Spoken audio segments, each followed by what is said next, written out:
nenekwa ife onyonyo anụ nwere onye isi ebe o jedebe maka gị nwaka nọ n'ala Igbo maka gị nwaka nọ n'ala Igbo na-akwakọ na ị na-abịa obodo oyibo na ọrụ ị ga-alụ n'obodo a na-abụ isi Ibongi isi ụmụ nwaanyị Ibongi na-anara ego nene ife onyonyo anụ nwere onye isi ebe o jedebe ka ịnụ ife merụ anụmanụ nwanne anyị nwoke bịara obodo a si na ọka ọrịa bụ ị na-eso ụmụ nwaanyị Ibongi ụmụ nwaanyị a na-akwụ ya ụgwọ ị na-eso ụmụ nwaanyị Ibongi a na-akwụ ya ụgwọ maka gị nwa sị na ị na-abata obodo oyibo n'ọrụ ya alụ na ịmarụ na meshin gị na ife ị na-ese na Ibongi adịrọ mma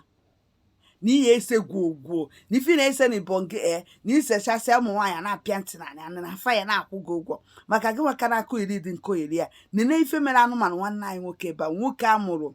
enwe ike amụọ sọsọ nwaanyị amụtabere nwoke nne na nna ya na-etigharị ka eke esi wee mụta nwoke ya nọchi ụnụ wee jisi ike wee mụọ Yewa Chukwu wee mụọ bọsị a etie hee onye ọbụla shout ọ na-amụrụ nwoke ama na anụmanụ ka amụrụ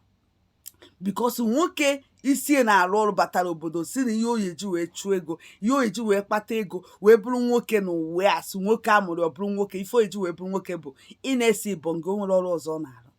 ụtụtụ oje mee jim nwụchakwuo ma tablet ndị jim fụchasịa afụ ka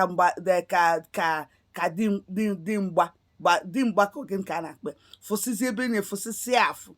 ọrịa wee bụzialụ ka o wezielụ style fashion ya wee na-ese ụmụ nwaanyị Ibongi na-anara ego nwere ọrụ ọ na-arụ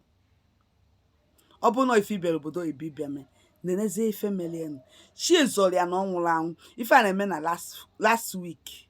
last week ka ife a na-eme so ozi na-erutezi akara mgbasa ozi anyị aka ụnyaa anụmanụ nwoke a bụ ọrụ ya bụ ị na-ese ụmụ nwaanyị Ibongi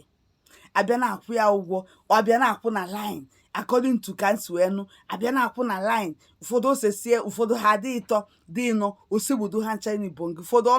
ọlalụ na onwe night shift ọlalụ wute ịnọ ọlalụ wute ịtọ ọlalụ wute ịbụa emesi ha naba ha akwụsị anyị ụgwọ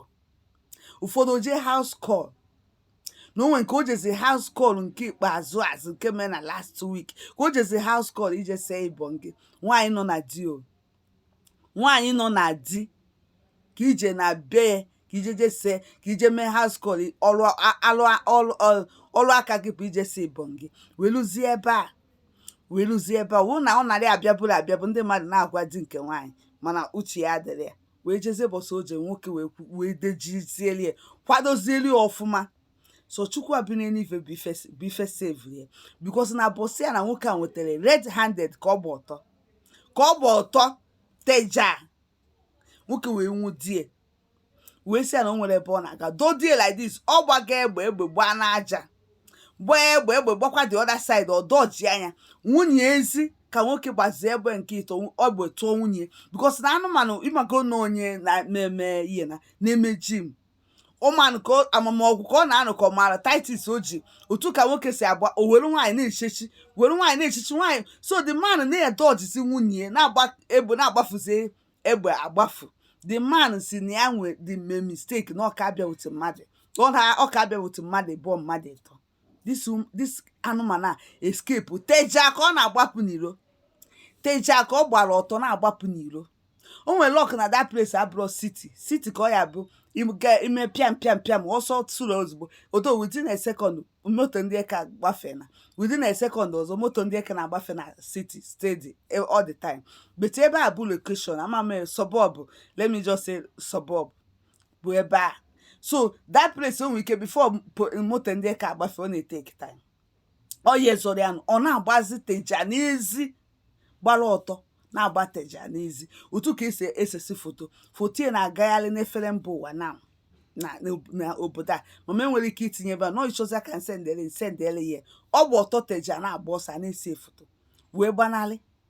nalie nwoke na-azọzi nwunye ya ọ gbazi nwunye ya egbe gbakịzịa nwunye ya egbe na n'ọkpa yazi nwunye ezi ka ọ nọzi na-azọzi wee ka o buru ejiwezie ụlọ ọgwụ so a na-achọzi anụmanụ ọ bụ overnight lapụ that city ọ pụrụ Nigeria overnight ọ lapụ the city overnight because na-ejigo mepere case na-achọzi anụmanụ a ka eje tụọ ya nga ọ nalie lapụ city amama ọ ga Cape Town ka ọ ga-dobe no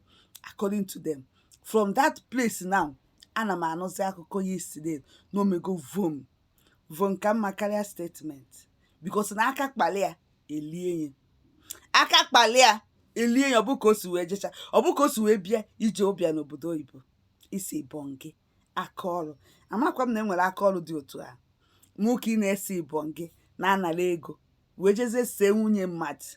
Ọ ka esetezi ọnwụ ya, chi wee zụọ ya, were nwaanyị na-adọji, were nwaanyị na-adọji egbe, were nwaanyị na-adọji nwoke na-agbada egbe.